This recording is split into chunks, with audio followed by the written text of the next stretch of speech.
வணக்கம். நீங்கள் இணைந்திருப்பது உதயன் டிஜிட்டல் வலையொலியின் பிரதான செய்திகளுடன். செய்தி தொகுப்பு உதயன் டிஜிட்டல் செய்தி பிரிவு. செய்திகளுடன் இணைந்திருக்கும் நான் லிஷா தரணீஸ்வரன். யாழ்ப்பாணம் செம்மணி சிந்துபாத்தி இந்து மயானத்தில் அடையாளம் காணப்பட்டுள்ள மனித புதைக்குழியில் 2.5 அடி நீளமான என்பு தொகுதிகள் அவதானிக்கப்பட்டுள்ளன. அவை சிறுவர்களுடையவையாக இருக்கலாம் என்று சந்தேகிக்கப்படுகின்றது. அரியாலை சிந்துபாத்தி இந்து மயானத்தில் கடந்த பிப்ரவரி மாதம் அடையாளம் காணப்பட்ட மனித புதைக்குழியில் நீதிமன்ற உத்தரவுக்கு அமைய தற்போது அகழ்வு பணிகள் இடம்பெற்று வருகின்றன. நேற்றைய நாள் அகழ்வின் போதே 2.5 அடி நீளமான என்பு தொகுதிகள் அடையாளம் காணப்பட்டுள்ளன. அவை குழந்தைகளுடையவையாக இருக்கலாம் என்று சந்தேகிக்கப்படுகின்றது. அத்துடன் இதுவரை அடையாளம் காணப்பட்ட 2 என்பு தொகுதிகள் நேற்று முழுமையாக அகழ்ந்து எடுக்கப்பட்டுள்ளன.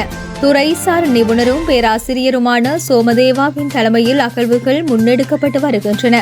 நீதிவானா ஆனந்தராஜா அகழ்வு பணிகளை கண்காணித்து வருகின்றார். காணாமல் ஆக்கப்பட்டோர் ஆணைக்குழுவின் சட்டத்தரணி பூரணி மரியநாயகம், காணாமல் ஆக்கப்பட்டவர்களின் உறவினர்கள் சார்பான சட்டத்தரணி நிரஞ்சன, சட்ட மருத்துவ அதிகாரி செல்லையா பிரணவன் தலைமையிலான குழுவினர் ஆகியோரும் அகழ்வு பணிகளின் போது முன்னிலையாகி வருகின்றனர் என்பதும் குறிப்பிடத்தக்கது.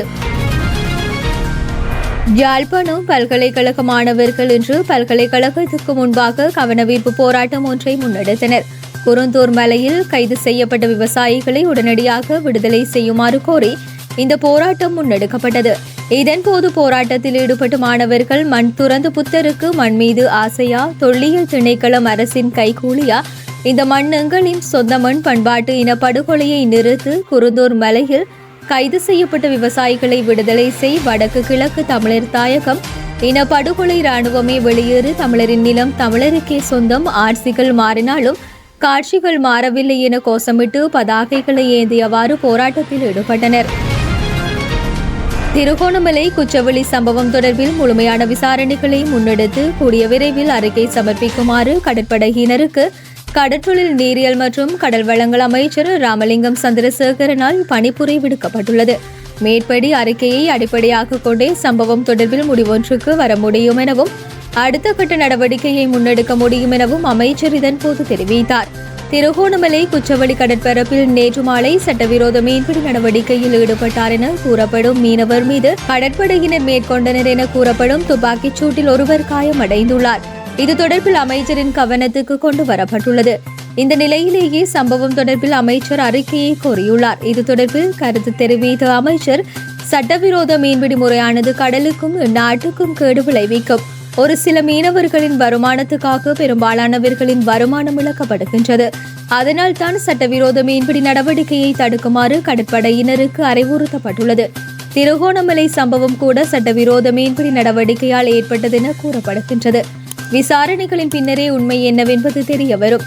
சட்டவிரோத மீன்பிடி நடவடிக்கையும் தவறு, துப்பாக்கிச்சூடு நடத்துவதும் தவறு, அதற்கு ஏதுவான சூழ்நிலையை உருவாக்குவதும் தவறு. எனவே அறிக்கை கிடைத்த பின்னர் உரிய நடவடிக்கை எடுக்கப்படும் என்றார்.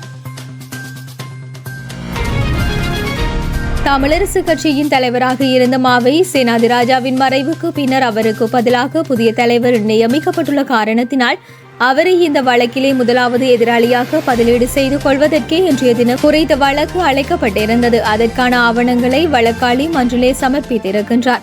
புதிய தலைவர் CVK சிவஞானத்திற்கு இந்த வழக்கு தொடர்பான அறிவித்தல் கொடுத்து எதிர்வரும் செப்டம்பர் மாதம் 1ஆம் தேதி தன்னுடைய பதிலை நீதிமன்றத்திற்கு சமர்ப்பிக்க வேண்டும் என இன்றைய வழக்கிலே நீதிமன்றால் உத்தரவிடப்பட்டுள்ளது.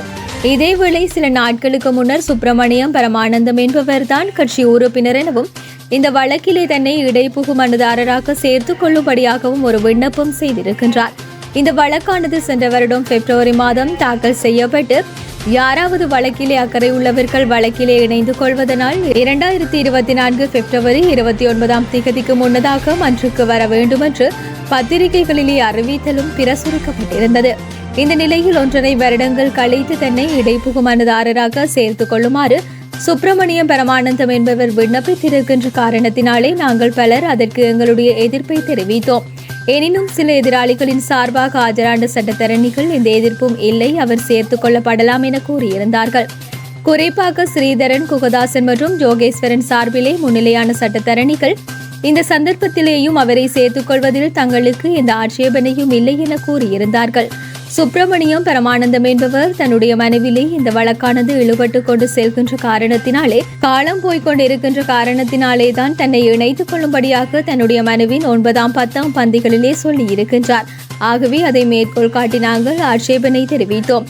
அவரை சேர்த்துக் கொள்வதா இல்லையா என்ற விசாரணையை வருடம் இழுபடும் இந்த வழக்கை இழுத்தடிப்பதற்கான ஒரு முயற்சி. எனவே இந்த இடைப்புகுனரை மனுவில் சேர்த்துக் கொள்ளக்கூடாது என்று எங்களுடைய ஆட்சேபனைக்காக வழக்கு எதிர்வரும் செப்டம்பர் மாதம் 1ஆம் தேதி தவணையிடப்பட்டுள்ளது.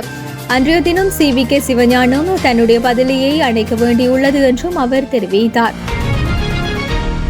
திருகோணமலை குச்சவெளி கடற்பரப்பில் வைத்து மீனவர் ஒருவர் கடற்படையினரால் சுடப்பட்டமைக்கு எதிர்ப்பு தெரிவித்து குச்சவெளி பகுதியில் இன்று காலை மக்களினால் எதிர்ப்பு போராட்டம் ஒன்று முன்னெடுக்கப்பட்டது. குச்சவெளி கடற்பரப்பில் நேற்று மாலை மீன்பிடித்துக் கொண்டிருந்த மீனவர்கள் மீது கடற்படையினர் துப்பாக்கி பிரயோகம் மேற்கொண்டதாகவும், என்போது குச்சவெளி ஜாயா நகரை சேர்ந்து 23 வயதுடைய மீனவர் படுகாயமடைந்து மருத்துவமனையில் சிகிச்சை பெற்று வருவதாகவும், இதுபோன்ற மிலேச்சத்தனமான தாக்குதலை கண்டித்து குறைத்து போராட்டம் முன்னெடுக்கப்பட்டுள்ளதாகவும் மக்கள் தெரிவித்துள்ளனர். இதன்போது பாமர மக்கள் மீது கடுமையான சட்டத்தை திணிக்காதே, தீவிரவாதிகள் இல்லை, நாம் மீனவ தொழிலாளர், அடிக்காதே அடிக்காதே, மீனவர் வயிற்றிலே அடிக்காதே போன்ற சுலோகங்கள் அடங்கிய பதாகைகளை ஏந்தியவாறு மக்கள் போராட்டத்தில் ஈடுபட்டனர். சுற்றறிக்கைகளுக்கு மாறாக பாடசாலைகளில் குழந்தைகளை சேர்க்கும் அனைத்து அதிகாரிகளுக்கும் எதிராக கடுமையான நடவடிக்கை எடுக்கப்படும் என கல்வி, உயர்கல்வி மற்றும் தொழிற்கல்வி அமைச்சகம் தெரிவித்துள்ளது. பாடசாலைகளில் மாணவர்களை சேர்ப்பதில் அரசியல் தலையீடு தற்போது முற்றிலுமாக நிறுத்தப்பட்டுள்ளதாக கல்வி மற்றும் உயர்கல்வி பிரதி அமைச்சர் மதுர செனவிரத்ன தெரிவித்தார்.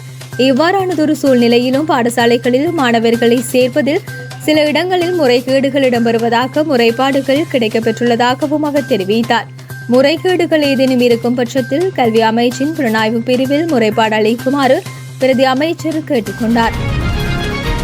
பிளியந்தலை போகுந்தர பகுதியில் உள்ள ஒரு மரக்கடை ஒன்றில் ஏற்பட்ட தீ விபத்தில் கடை முற்றிலுமாக எரிந்து நாசமாக்கியுள்ளது.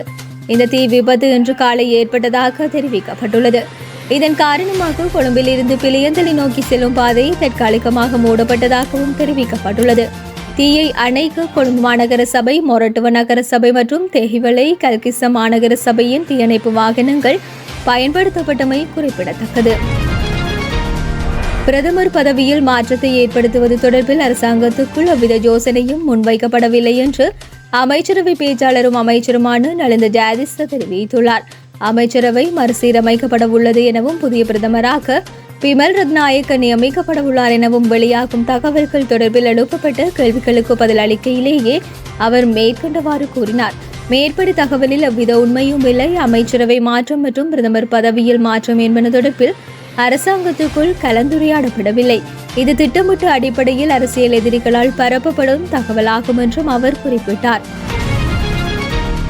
ஸ்ரீலங்கன் ஏர்லைன்ஸின் புதிய ஏர்பஸ் A330-200 விமானம் இன்று காலை கட்டநாயக்க விமான நிலையத்தில் தரையிறங்கியுள்ளது. புதிய ஏர்பஸ் விமானம் பிரான்சின் சார்ட்ரோக்ஸ் விமான நிலையத்திலிருந்து 11 மணி நேர பயணத்தின் பின்னர் கட்டநாயக்க விமான நிலையத்தில் தரையிறங்கியுள்ளது. புதிய ஏர்பஸ் விமானமானது தலைமை விமானி மற்றும் விமான பொறியியலாளர்கள் உட்பட 10 பேருடன் தரையிறக்கியுள்ளது. இந்த விமானம் பொதுமக்கள் பார்வைக்காக பாணாந்துறை, மொரட்டுவை பகுதிகளை கடந்து கொழும்பு துறைமுக நகரத்தினூடாக 1000 அடி உயரத்தில் தாழ்வாக பறந்து கட்டநாயக்க விமான நிலையத்தில் இன்று காலை 10 மணியளவில் தரையிறக்கியது. ஸ்ரீலங்கன் ஏர்லைன்ஸ் சேவையை வலுப்படுத்தும் மற்றும் ஆதரிக்கும் முகமாக இந்த புதிய விமானம் காணப்படுவதுடன் குறித்த விமானத்தில் 248 பொருளாதார வகுப்பு ஆசனங்களும் 18 வணிக வகுப்பு ஆசனங்களும் காணப்படுகின்றமை சிறப்புக்குரியதாகும். புதிய ஏர்பஸ் விமானத்தை வரவேற்கும் நிகழ்வில் போக்குவரத்து நெடுஞ்சாலைகள், துறைமுகங்கள் மற்றும் சிவில் விமான சேவைகளின் பிரதி அமைச்சர் ஜனேத் ருவன் கொடித்துவக்கு, ஸ்ரீலங்கன் ஏர்லைன்ஸ் விமான சேவையின் தலைவர், ஸ்ரீலங்கன் ஏர்லைன்ஸ் விமான சேவையின் பணியாளர்கள் உட்பட பலர் கலந்து கொண்டனர். இத்துடன் உதய டிஜிட்டல் வலையொலியின் இரவு நேர பிரதான செய்திகள் நிறைவடைகின்றன. தொடர்ந்தும் நாளை காலை நேர பிரதான செய்திகளுடன் இணைந்திருங்கள். வணக்கம்.